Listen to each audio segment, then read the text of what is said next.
They never meant for you to hear this.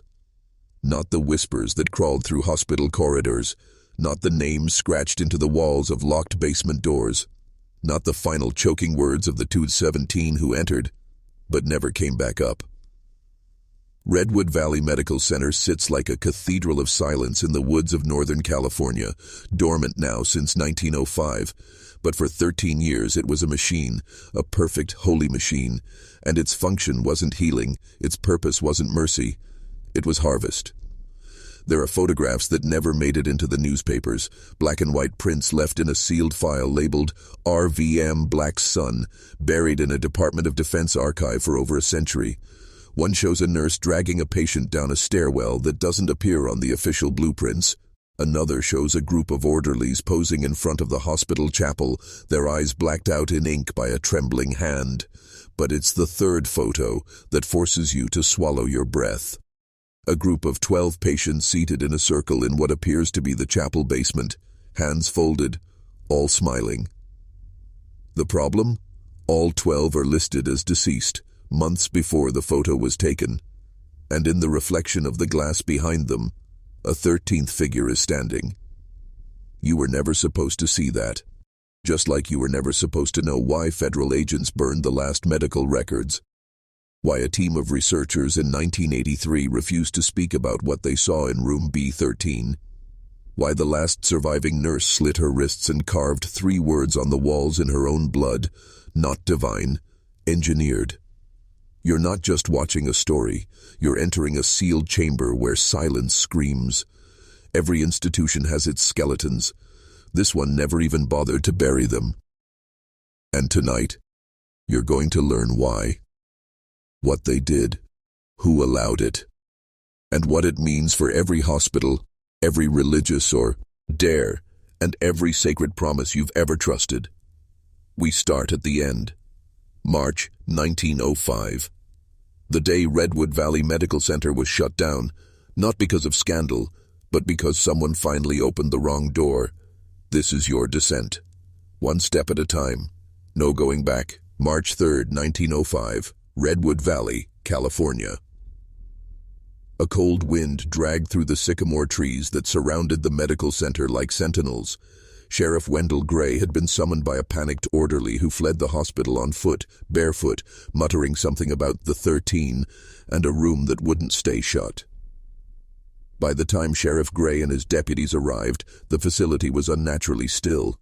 No nurses at their stations, no patients in the waiting areas, only the distant hum of machinery far below the foundation, even though the hospital had no official lower levels. The sheriff's logbook survives. Just one entry for that day. No staff, no patients. All exits locked from inside. One hallway, south wing, covered in ash and teeth. What they found beneath Redwood's pristine marble floors would never be officially recorded. There was no official investigation, no press release, no lawsuits. Because what they found wasn't just a crime scene. It was an altar. Sealed behind a lead-lined door marked Sanctuary Ward, they entered a chamber unlike anything else in modern medicine. 12 chairs, all bolted to the floor in a perfect circle, each stained with blood beneath the leather cushions, and in the center, a baptismal font, filled not with water but with a thick iridescent liquid that shimmered in the lamplight and moved, as if breathing. This was no treatment room. This was ritual space. Medical charts were nailed to the walls, hundreds of them. Every chart detailed a patient's transformation. None were named, only numbers, all ending with the same words: phase complete, extracted. One deputy vomited, another fled, but Sheriff Gray, a God-fearing man who had baptized all 3 of his children in that very hospital, simply stood in silence, hat in hand, and muttered the only thing he could manage. This wasn't medicine. The hospital was shut down, and by nightfall. But before the doors were locked, an unmarked wagon was seen arriving through the back gates. Witnesses claimed it carried 6 crates, each branded with a strange sigil, a triangle inside a circle with 13 dots along the edges. None of those crates were ever seen again. 2 weeks later, Sheriff Gray disappeared without a trace. And Redwood Valley Medical Center was erased from all state medical archives. But the patients, Weapon souls. Gone. Not a single body recovered, just names, and echoes, and a smell in the walls no fire could remove. Redwood wasn't the beginning. It was a node, one branch in a deeper, older system. Before the hospital stood, the land it occupied was known as the Shuddering Vale by the Pomo tribe. Their elders spoke of a cursed patch of earth where the wind never stopped moaning, where animals refused to nest, and where every attempt to build ended in fire or madness. In 1847, a missionary group arrived, the Order of Divine Reclamation. Their stated mission, to offer spiritual care to displaced native tribes and settlers alike. Their actual mission, to excavate what lay beneath the veil. They were led by Father Leon Cassian, a Jesuit expelled from the Vatican for conducting unsanctioned metaphysical experiments. He believed certain locations on Earth were spiritually permeable, thin places where unseen realms could be accessed through ritual precision. The veil, he claimed, was one of them, and he had the formula to open it. Diaries recovered in 1971, now sealed in private Vatican archives, describe the early experiments. Not prayers, not sacraments, but incantations delivered in ancient tongues while patients fasted, hallucinated, and were fed tinctures brewed from mushrooms and fetal tissue. These rituals, Cassian wrote, didn't just open minds, they opened doors. Witnesses reported strange lights from the chapel windows long past midnight. One settler's wife, Anna Bellamy, described hearing a chorus of voices chanting in perfect harmony from underground, even though only one person had entered the sanctuary. And then came the disappearances. First, the children, 8 gone from nearby farms within 2 months.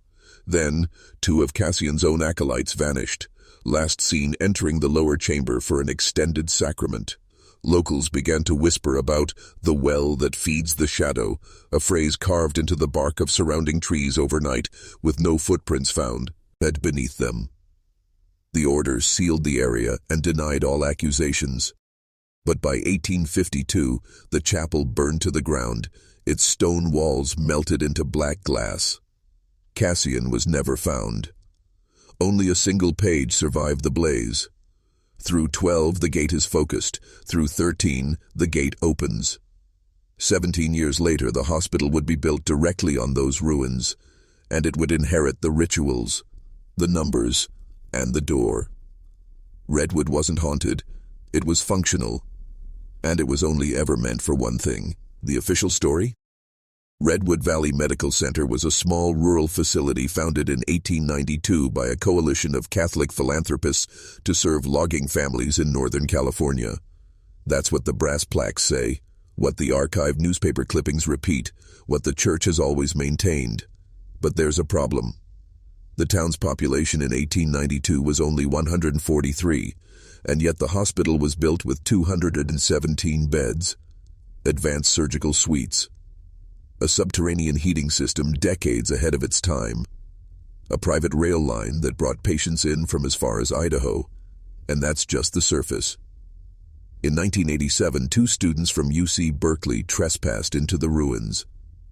They were looking for ghost stories. They found a sub-basement not listed on any map. Their camcorder footage, confiscated by authorities but leaked decades later, shows rusted iron beds arranged in a spiral, each bolted to the ground, each equipped with a restraint system far more complex than any hospital of the era would have used. In the center of the spiral sat a podium, and on that podium, a black book wrapped in flesh-toned leather, too smooth to be cowhide. The book was gone by the time investigators arrived. So were the students. Only one item was recovered. A single page from that book found wedged beneath the podium. It read, "Suffering refines signal. Pain sharpens the channel. Language is the machine. Obedience is the key." That line wasn't in Latin, not Hebrew, not Greek. Linguists to this day can't agree on the root tongue. But one word appears on nearly every line of the surviving fragments: Karen. Not the Greek ferryman, not exactly. This Karen wasn't a person, it was a process, an extraction, a refinement. Medical records from Redwood refer repeatedly to a procedure titled K-phase transition, Patients chosen for K-phase were moved to the lowest level. Afterward, they were never seen again, hence their names erased from hospital logs. Their families told they had ascended through divine closure. On names, no graves, no ashes, just charts, each ending with a timestamp, 03:13 a.m., every single one. And here's the part that should keep you up tonight. Every year, on March 3rd, at exactly 03:13 a.m., lights are seen in the trees above the ruins. No electricity, no people, just 12 points, and a 13th that moves in circles. They say it's coincidence. They say Redwood is closed. But someone, something, still keeps the lights on. By 1896, Redwood Valley Medical Center was attracting attention from circles far beyond rural California. Not patients, investors, not doctors, engineers, and not from the state, but from Washington. Buried in the National Archives is a memorandum stamped with the seal of the Office of Strategic Psyche Research, dated April 14, 1896. This office didn't exist, officially, but it operated under the War Department, with one directive: investigate anomalous phenomena for weaponized application. Redwood had become a site of interest, not because of its medical achievements, but because of its pattern. Across 217 recorded deaths, something deeply troubling emerged. At the moment of each patient's phase completion, all recording instruments, thermometers, barometers, and even clocks, spiked in erratic behavior. Rooms plunged into sudden cold. Metal instruments became magnetized, and in one case a steel scalpel bent inward, like something had compressed space around it. The lead investigator, Lieutenant Malcolm Reeves, spent 3 months inside Redwood. He never spoke about what he found, not publicly, not even in letters to his family. But he left a final note in a sealed envelope, only opened after his disappearance in 1903. It read, "They're not healing people, they're tuning them, like instruments." 13 notes, 1 chord. They call it resonance, but it isn't music. It's summoning. Following Reeves's disappearance, the War Department pulled all official oversight, and from 1897 onward, Redwood Valley was granted religious exemption under federal statute. No inspections, no audits, no questions.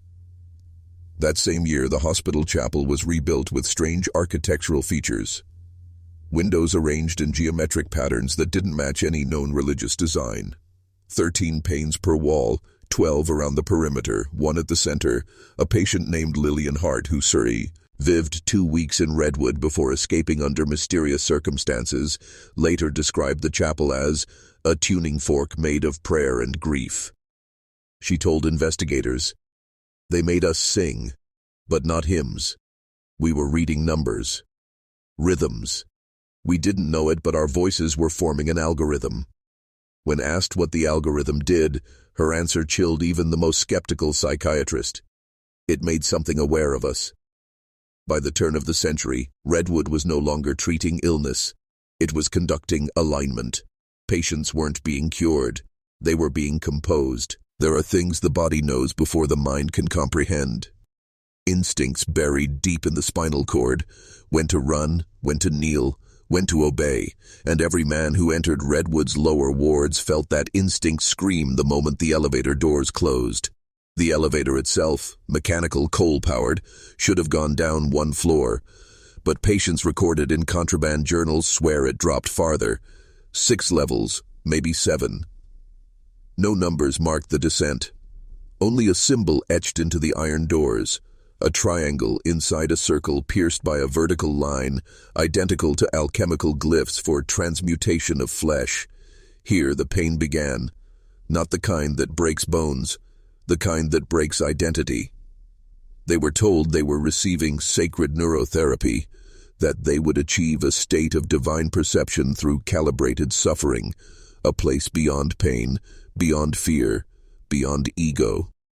The treatment began with immersion, sensory deprivation tanks filled with an oily black fluid that smelled like burnt rosemary and copper. After 13 minutes submerged, patients were removed, blindfolded, and made to walk barefoot down a corridor lined with mirrors, though no reflections appeared. What came next varies by testimony. Some describe a low, humming sound that vibrated through their bones and made them weep without knowing why. Others recall voices, not in their ears, but inside their blood. And one man, Thomas Greeley, claimed that as he lay strapped to the treatment table, he watched his memories being rearranged like pages in a book, until his name no longer felt like his own. A nurse who fled the facility in 1902, Sister Eleonora, left behind 47 pages of handwritten confessions. She wrote, "I saw them pull light out of people's mouths. I saw fingers move after death. I saw something, someone, sitting at the foot of the bed, watching, always watching, but never visible unless as you whispered the correct sequence." She gave that sequence to investigators before being institutionalized herself. 112.7, voice I, voice silence. It meant nothing to them. But to the algorithm Redwood was building, it meant everything. The goal was not healing. It was entrainment, locking the human psyche into a looped harmonic resonance that could open what they called the womb of return. And here's where the timeline fractures. Because documents recovered in 1964 suggest the same resonance protocol used at Redwood was later integrated into Cold War mind control experiments. MK Ultra, Operation Paperclip, remote viewing protocols. Same patterns, same frequencies, same goal. Redwood wasn't an isolated project. It was Phase 1. By 1904, Redwood Valley Medical Center had gone dark to the public. The official story: structural instability due to a mining collapse beneath the facility.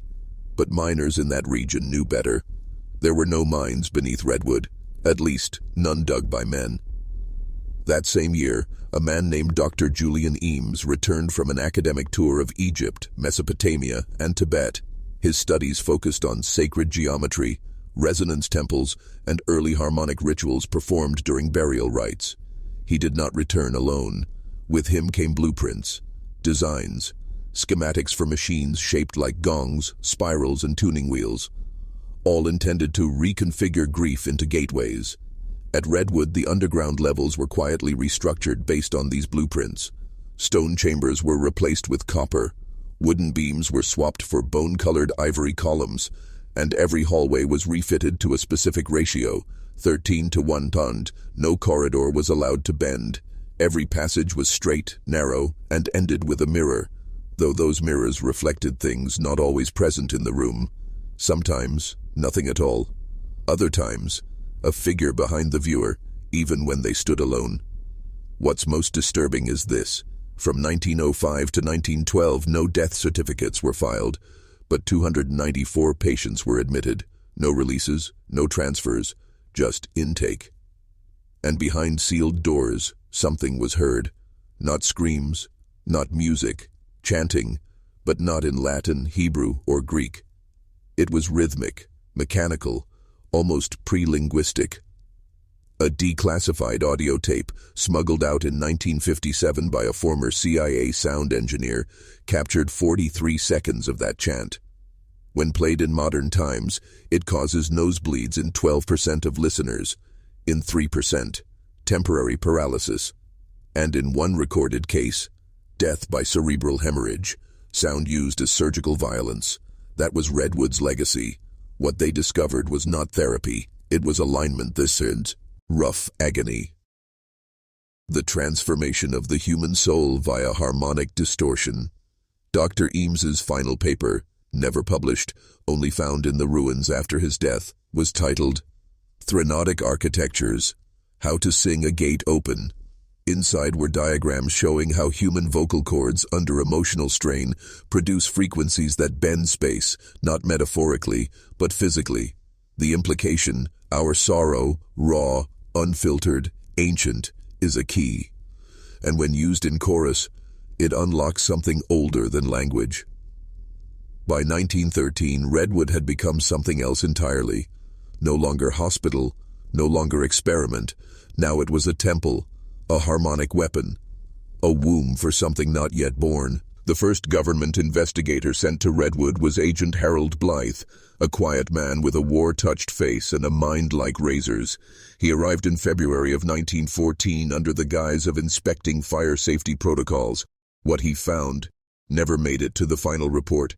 His personal journal, recovered decades later from a storage locker in Montana, contains only 13 entries, each written in a scrawl that degrades with every page, as though his very language was unraveling.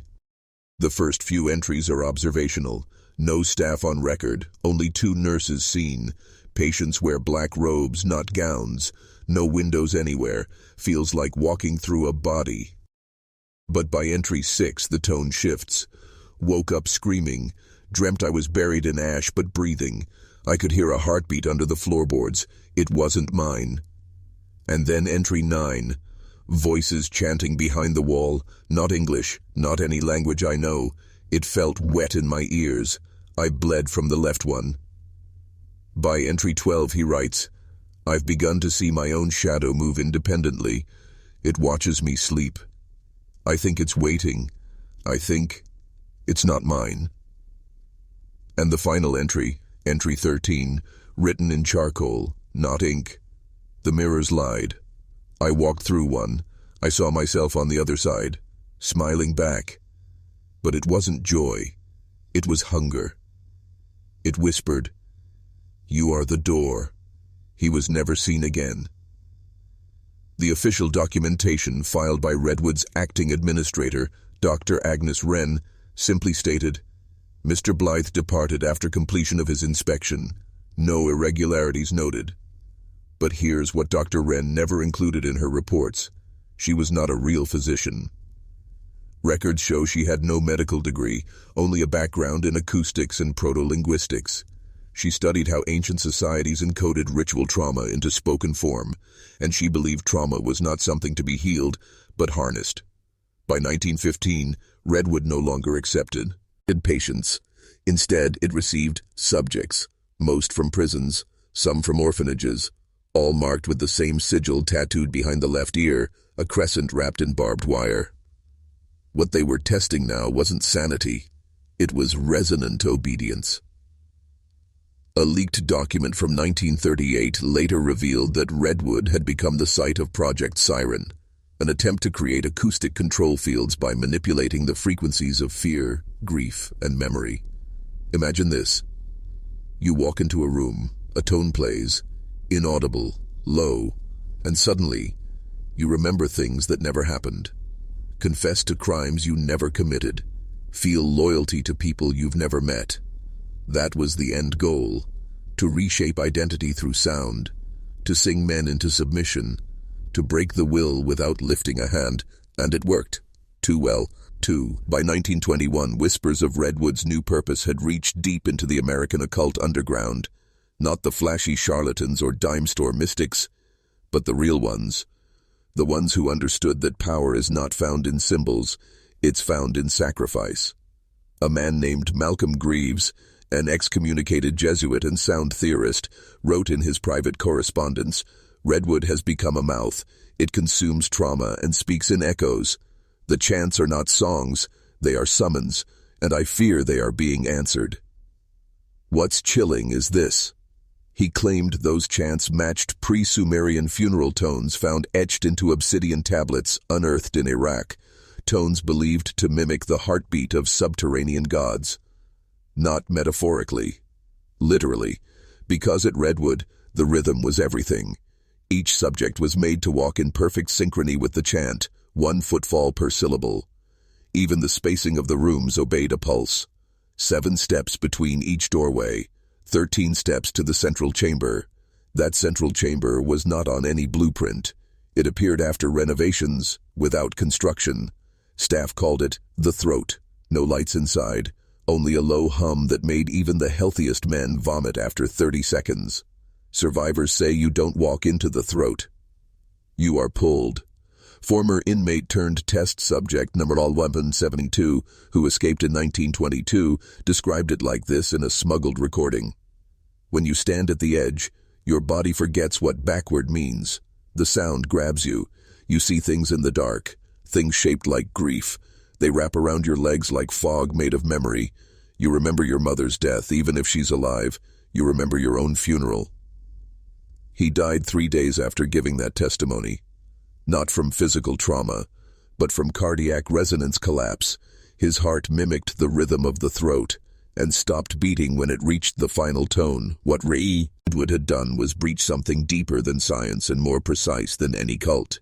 They created an architecture of psychological infection, where trauma wasn't just studied, it was used as fuel. And the most disturbing realization, those who entered Redwood and survived didn't come out weaker. They came out reversed, their personalities inverted, their memories altered, their reflections no longer their own. It wasn't just about controlling the mind, it was about replacing it. In the spring of 1923, a series of strange murders occurred in 6 different U.S. cities, none within 100 miles of Redwood.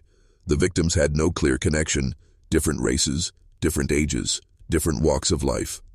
But all 6 shared one unshakable commonality. Each had spent time, briefly, in Redwood Sanitarium between 1915 and 1920. Each was found dismembered, smiling, and surrounded by concentric circles of ash arranged with mathematical precision. The press called them cult killings, but the circles weren't a cult. They were harmonic patterns, spatial arrangements that matched the frequencies of tones played inside the throat. Not symbols, but keys. Federal investigators seized the files. All photos were destroyed. But one image remained, a pencil sketch made by a janitor at the Chicago crime scene. It showed a figure standing just beyond the outer circle, tall, featureless, wearing what appeared to be a patient's robe. The janitor said the man had no face, only a mouth, ear to ear. That figure would appear again. In 1926, an anonymous letter arrived at the home of Dr. William Mercer, former Redwood sleep researcher. No return address, no signature, just a single sentence. I still remember the hum, doctor. It remembers me too. Mercer shot himself 3 days later. Here's where it gets worse. The Redwood site had officially been abandoned in 1925 after a catastrophic fire. No survivors. No bodies, just a blackened foundation and a crater-like depression where the throat had once stood. But in 1932, a team of surveyors mapping federal land discovered something terrifying. Redwood was still standing, fully intact. The structure had reappeared, not where it originally was, but 7 miles east, on soil that had never been developed, surrounded by untouched forest. The exact same building, same layout, same interior decay, but this time the walls peeped in. Will said. One surveyor, the only one to return, described it like this. It wasn't just a place anymore. It was awake. The doors opened before we touched them. The floor vibrated like a tuning fork. And I swear to God, the walls were breathing. His name was Nolan Trask. He checked himself into a Denver asylum a week later. His final recorded words, "It's spreading. The hum's in me now, and I think I'm starting to split. Not break. Split. Like there's more than one me, and one of them isn't human." From that moment on, Redwood ceased to be a location. It became an infection vector. Wherever it was remembered, it could return. And where it returned, people disappeared. By 1935, the U.S. government could no longer ignore Redwood's reappearances. It had shown up 3 times in less than a decade, each time in a new location, each time drawing in the same kind of people, those with deep traumas, fractured identities, or extreme sensitivity to sound. A secret joint task force was formed under the Department of War and the nascent Office of Strategic Services, what would later become the CIA. Their mission was not to destroy Redwood. It was to harness it. They called it Project Echo. Not an acronym, just a word chosen for its ominous simplicity. Because by now researchers understood something chilling. Redwood didn't create trauma. It responded to it, like a tuning fork dropped in a room full of screaming minds. The more unresolved pain someone carried, the louder Redwood sang in their presence. So Project Echo gathered a test group of candidates, war veterans with shell shock, survivors of cultic abuse, children who had survived mass burnings in the Dust Bowl.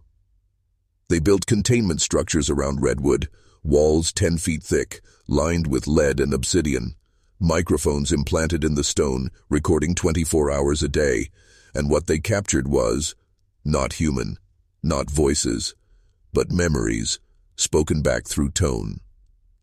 Audio logs transcribed events that hadn't happened yet, names of doctors who hadn't been born, desperate whispers in a dead language that didn't match any known dialect, but matched the structure of future linguistic models designed decades later.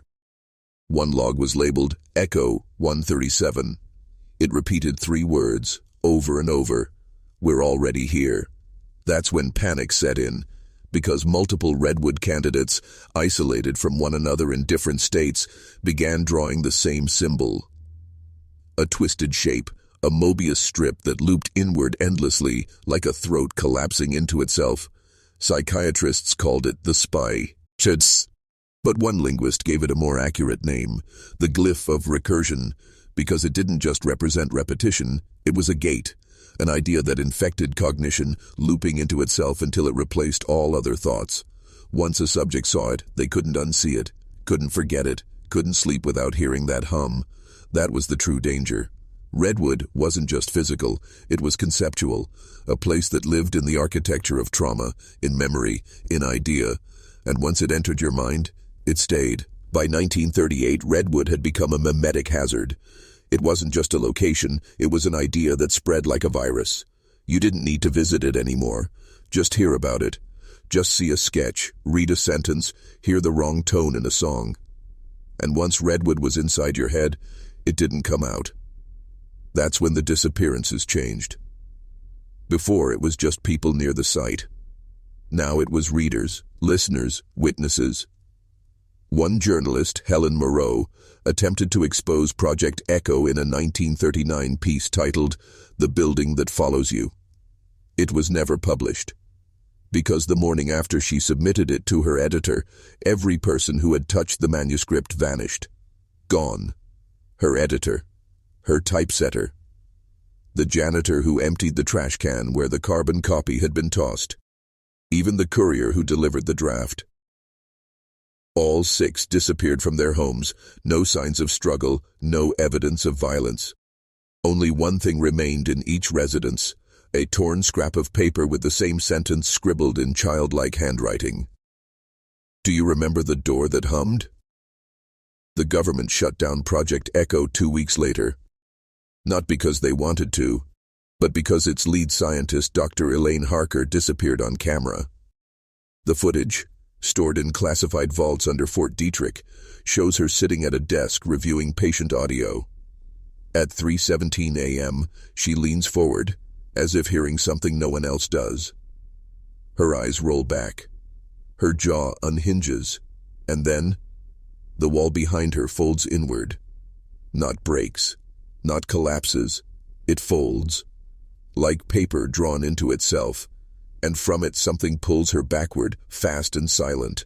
No blood, no scream, no damage to the room, just one thing left behind on her desk, a hand-drawn version of the spiral. Only, this one moved. Researchers described it as alive on the page. When they looked away and back again, the spiral had shifted, grown deeper. Its inner folds now resembled an open mouth. One psychiatrist who examined it carved the same symbol into his chest the next day. His suicide note read, "It isn't a building, it's a hunger, and now it wears my name." After that, Redwood became a ghost in the records. Erased, suppressed, but not gone. Because, as one OSS agent later said, trembling in a debriefing room, Redwood doesn't need to exist, it only needs to be remembered. By the 1940s, Redwood had seeped into the dreams of people who'd never even heard of it. Psychiatrists across the country began reporting a strange phenomenon, patients describing the same recurring nightmare.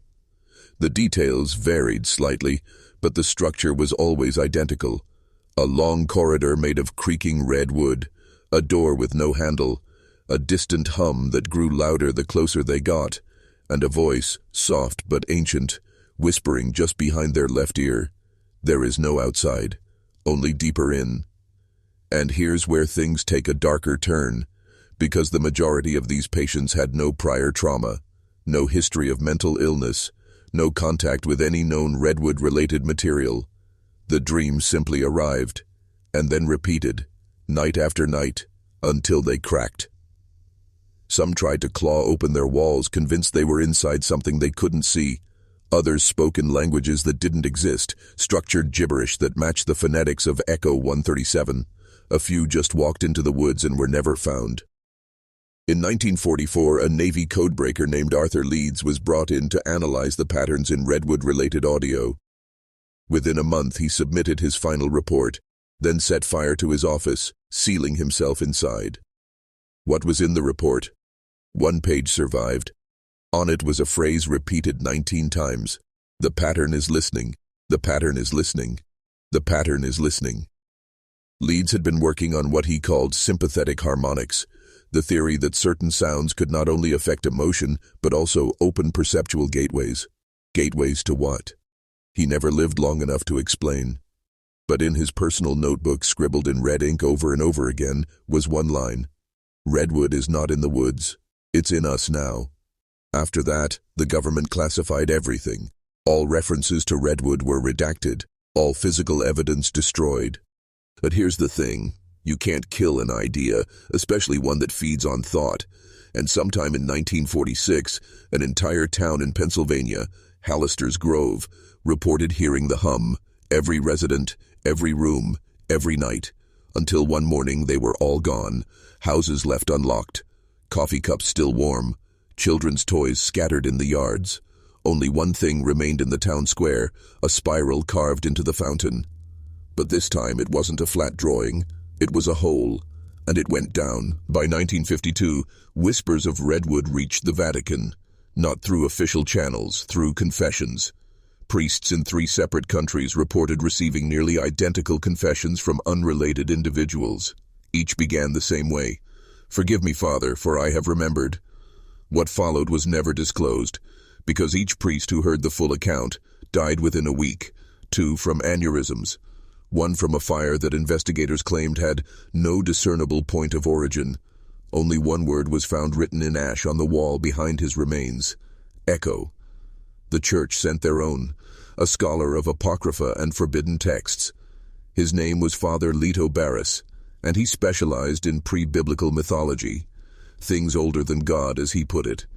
He believed Redwood was not a place but a ritual artifact, not built, but discovered, and reassembled over centuries by different hands, none of whom understood what they were making.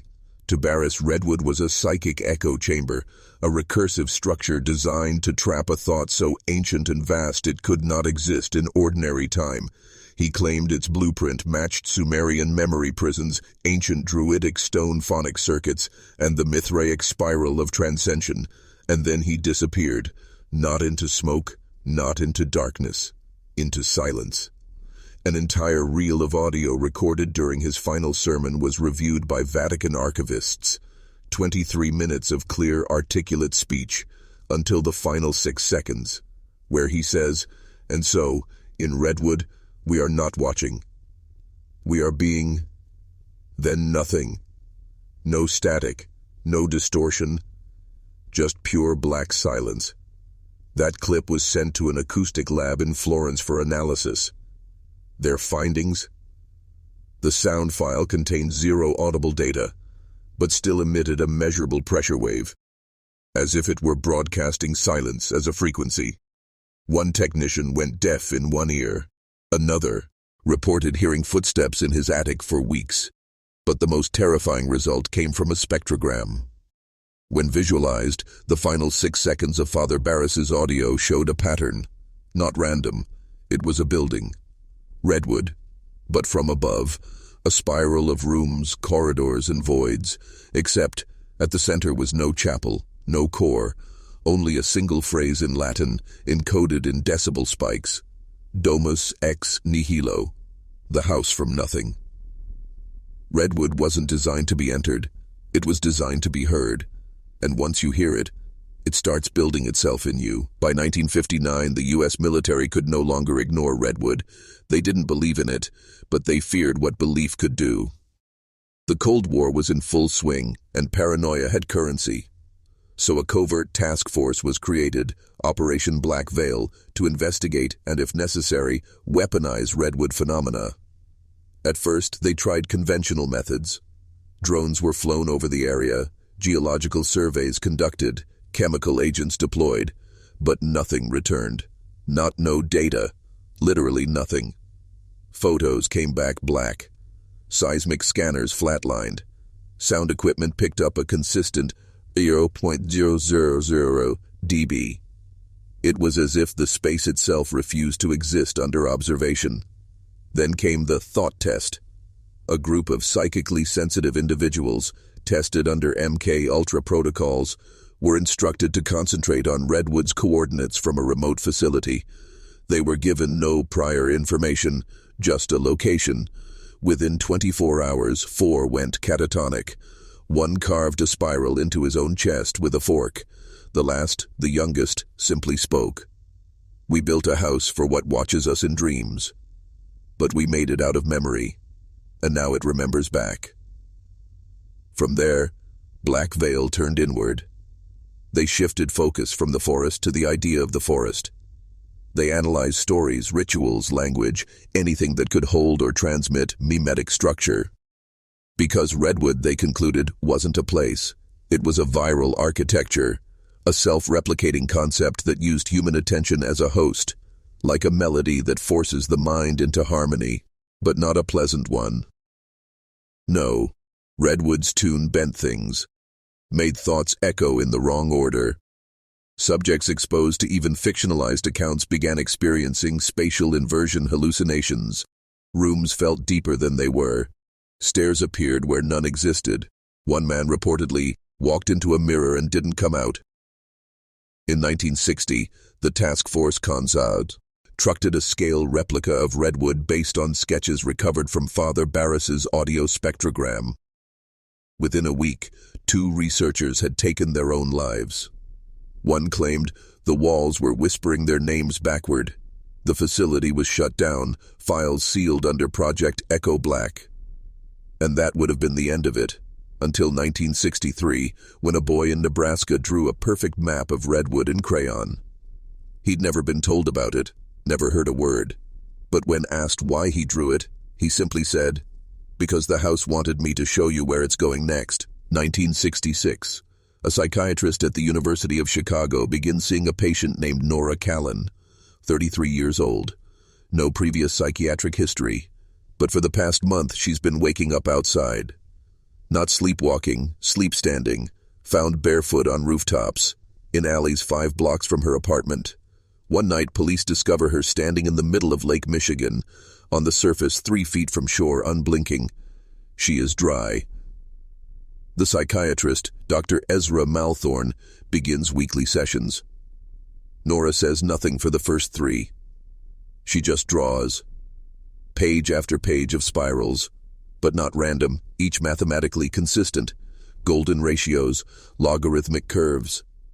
The kind you'd find in nautilus shells, black holes, or the coils of the inner ear. Session 4. She finally speaks. Her first words? "It remembers me." When asked what it is, she replies, "The house. The one that isn't a house. The one they buried in thought." She says she's never heard of Redwood. But each week her drawings evolve. Now floor plans. Rooms nested inside rooms. Windows that look inward. Stairs that spiral up, then down, then vanish. Dr. Malthorn becomes obsessed. He cross-references her designs with ancient Sumerian tombs, Buddhist mandalas, and Gothic cathedral layouts. They match, almost perfectly. He begins to dream of her house. In the dreams, he's always entering, never leaving. Then Nora vanishes, gone from her apartment. No signs of forced entry, just a final drawing left behind, an aerial view of Redwood. But this time, it's different. There are names scrawled in the margins, hundreds of them. Dr. Malthorn's is circled, and under it, written in red ink, "It needs a new architect." 2 days later, Ezra is found dead in his office. No wounds, no poison, Just emptied. His face frozen in a look of awe, as if he'd seen God, or something older. The police confiscate his notes. But one sketch remains. It's pinned to the back of his door. A single hallway, lined with mirrors. No doors, no windows. At the end, a black spiral, and a message beneath, scribbled in haste. If you find yourself walking toward it, wake up. If you can't wake up, don't turn around. Because once you do, you'll see what lives in the reflection, and it will see you back. By 1970, Redwood was no longer just a curiosity, it was becoming an infection. Reports began to spread through academic circles, quietly, in whispers. A pattern emerging in obscure literature disturbed architecture students, fringe physicists. They weren't studying Redwood, they were dreaming it. One professor at Miskatonic University, Dr. Elaine Druin, reported that 5 of her topology students submitted identical final projects without any collaboration. Each had built a model of the same impossible house, a house that couldn't fit in Euclidean space. Rooms larger inside than out, staircases leading into themselves, doors that opened into memories. When questioned, the students had no explanation. One simply said, "It showed us what to build, then it built us back." The university burned down 3 weeks later. The fire started in the architecture wing. No cause ever found. But inside the rubble, investigators uncovered a heat-fused notebook. Its cover read, "Redwood, a place that shouldn't be but is." Inside, blueprints, but not just of structures, of people. Vascular systems mapped like floor plans, spines aligned with pillars, brains sketched as chambers of echo. The theory? Redwood wasn't a forest. It was a pattern of being, a resonance, a way of arranging matter so it could think without needing a mind. A proto-conscious geometry. In 1972, a satellite above the Pacific malfunctioned. Its onboard systems began transmitting on unused frequencies. The audio? A heartbeat. Slow, rhythmic, not human. And over it, a voice. Not synthetic, not radio. A whisper. The architect is awake, but the dream is unfinished. The walls need witnesses. Shortly after, multiple unconnected individuals across North America began carving spirals into their homes. On walls, on floors, on their own skin. Many had no history of mental illness, but all had one location, scribbled somewhere in their belongings. Redwood. The government issued a blackout, censored mentions, buried articles, silenced researchers, but the spiral kept turning. Because Redwood was no longer waiting to be found, it was spreading. Not by force, not by virus, but by thought. A parasite of perception, and those who glimpsed it, truly saw it, reported a final terrifying understanding.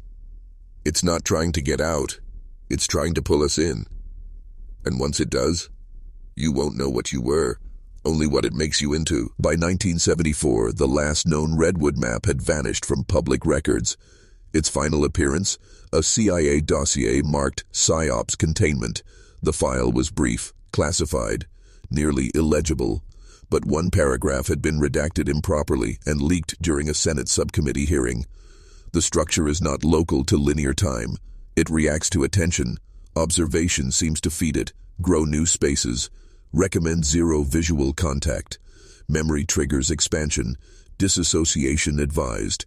Terminate all who remember. The phrase terminate all who remember became legend in conspiracy circles. But legends weren't safe either, because something else happened that year. People began disappearing. Not in Redwood, not in any forest, but in rooms, in bathrooms, closets, elevators, anywhere with 4 walls and a door. The pattern? They were all last seen touching mirrors, some brushing teeth, some fixing makeup. One man, James Kellerman, a tax attorney from Detroit, was shaving when his wife heard him whisper, "It's almost done drawing me."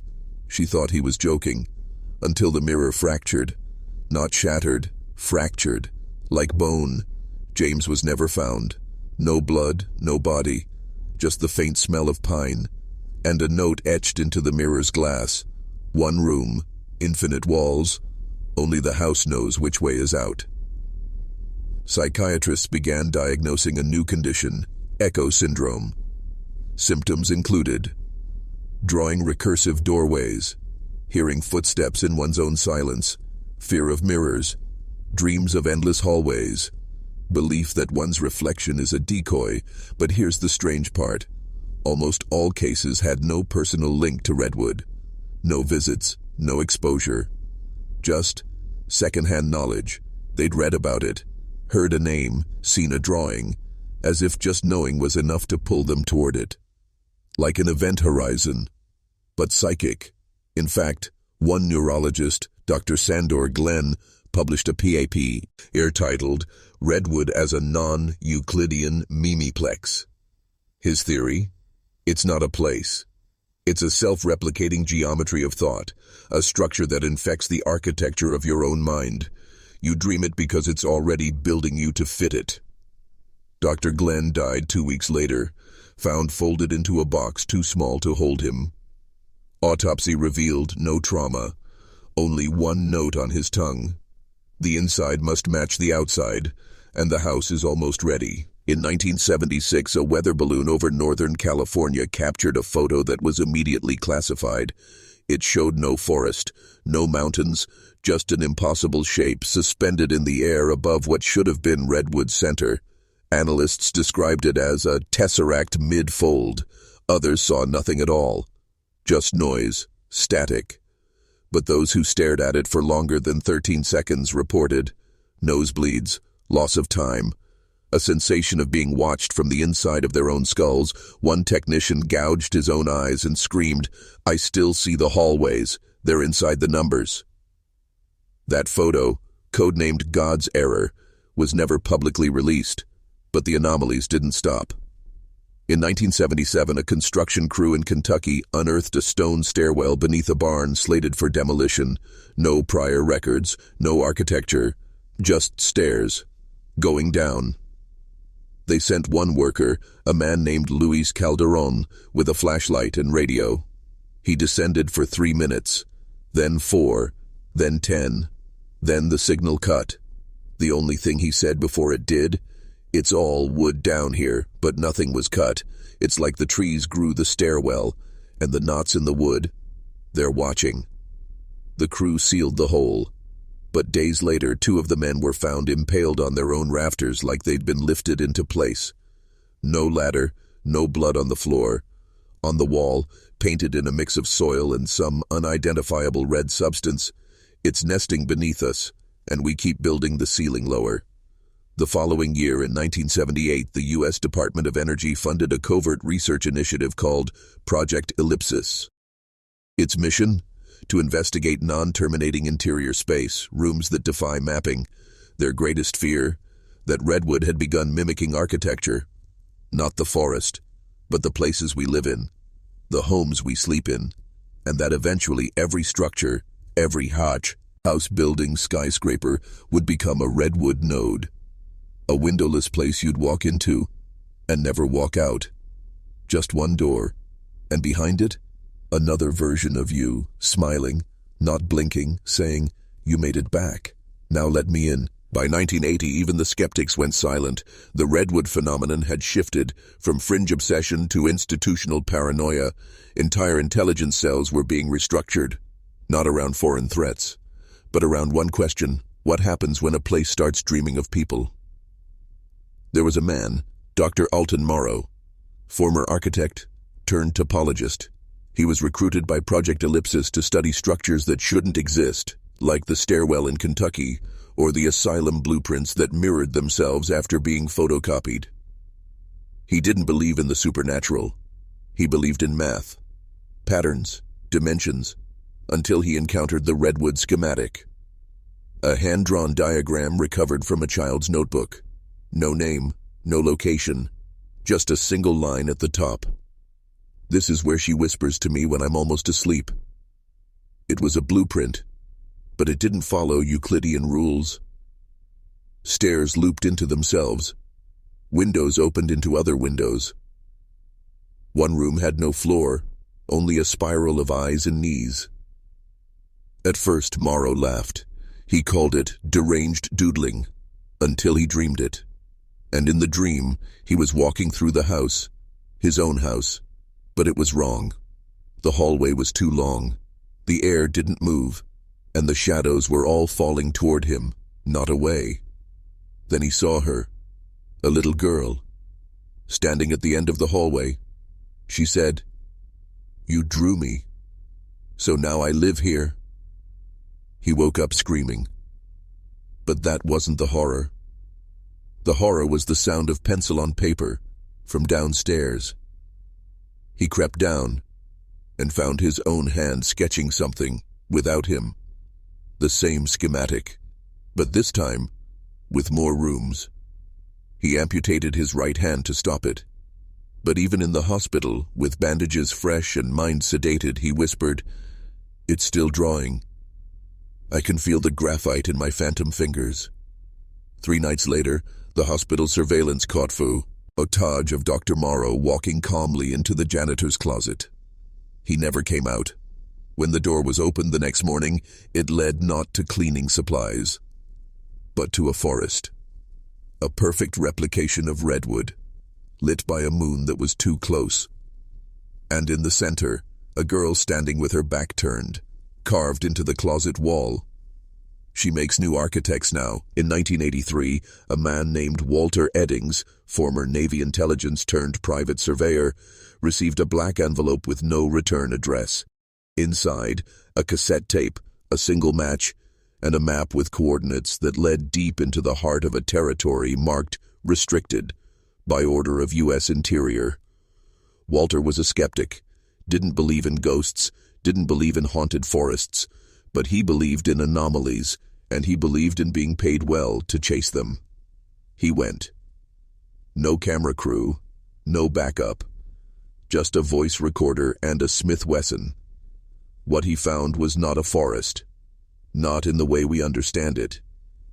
It was an arrangement of wood, trees grown in precise, unnatural angles, as if composed by an architect with no concern for human geometry. He described the forest as suffocating in design, every tree equidistant, every branch too still.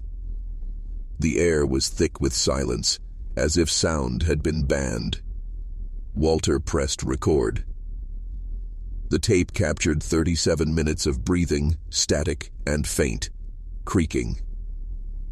But at the 38th minute, a voice. Not his, not human, just a whisper. "Don't measure the walls. They measure you." Then a click. Then laughter. But not laughter from the tape. Laughter from inside the tent. Walter unzipped his tent flap, only to find an exact replica of himself standing by the fire. Same clothes, same posture, same slow smile. The doppelganger reached toward the recorder and said, "You'll remember this in reverse." Then the tape reversed itself, on its own. The recording played backwards, syllables melting into each other until a single phrase emerged over and over: "Build the body, build the body, build the body." Walter never came back. But 3 years later, in 1986, a construction site near Fresno unearthed a concrete chamber 20 feet below a suburban development. Inside, a skeleton, its skull identical to Walter, its spine fused with root-like fibers, and beside it, a fresh cassette recorder, still playing that same reversed loop. Build the body, build the body, build the body. And as the excavation team stared into the darkness of that chamber, they reported something else. The concrete was breathing, and behind one of the walls, another heartbeat. In 1983, a man named Walter Eddings, former Navy intelligence turned private surveyor, received a black envelope with no return address. Inside, a cassette tape, a single match, and a map with coordinates that led deep into the heart of a territory marked restricted by order of U.S. Interior. Walter was a skeptic, didn't believe in ghosts, didn't believe in haunted forests, but he believed in anomalies, and he believed in being paid well to chase them. He went. No camera crew, no backup, just a voice recorder and a Smith Wesson. What he found was not a forest, not in the way we understand it. It was an arrangement of wood, trees grown in precise, unnatural angles, as if composed by an architect with no concern for human geometry. He described the forest as suffocating in design, every tree equidistant, every branch too still. The air was thick with silence, as if sound had been banned. Walter pressed record. The tape captured 37 minutes of breathing, static and faint, creaking. But at the 38th minute, a voice. Not his, not human, just a whisper. Don't measure the walls. They measure you. Then a click. Then laughter. But not laughter from the tape. Laughter from inside the tent. Walter unzipped his tent flap, only to find an exact replica of himself standing by the fire. Same clothes, same posture, same slow smile. The doppelganger reached toward the recorder and said, "You'll remember this in reverse." Then the tape reversed itself, on its own. The recording played backwards, syllables melting into each other until a single phrase emerged over and over: build the body, build the body, build the body. Walter never came back. But 3 years later, in 1986, a construction site near Fresno unearthed a concrete chamber 20 feet below a suburban development. Inside, a skeleton, its skull identical to Walter, its spine fused with root-like fibers, and beside it, a fresh cassette recorder, still playing that same reversed loop. Build the body, build the body, build the body. And as the excavation team stared into the darkness of that chamber, they reported something else. The concrete was breathing, and behind one of the walls, another heartbeat.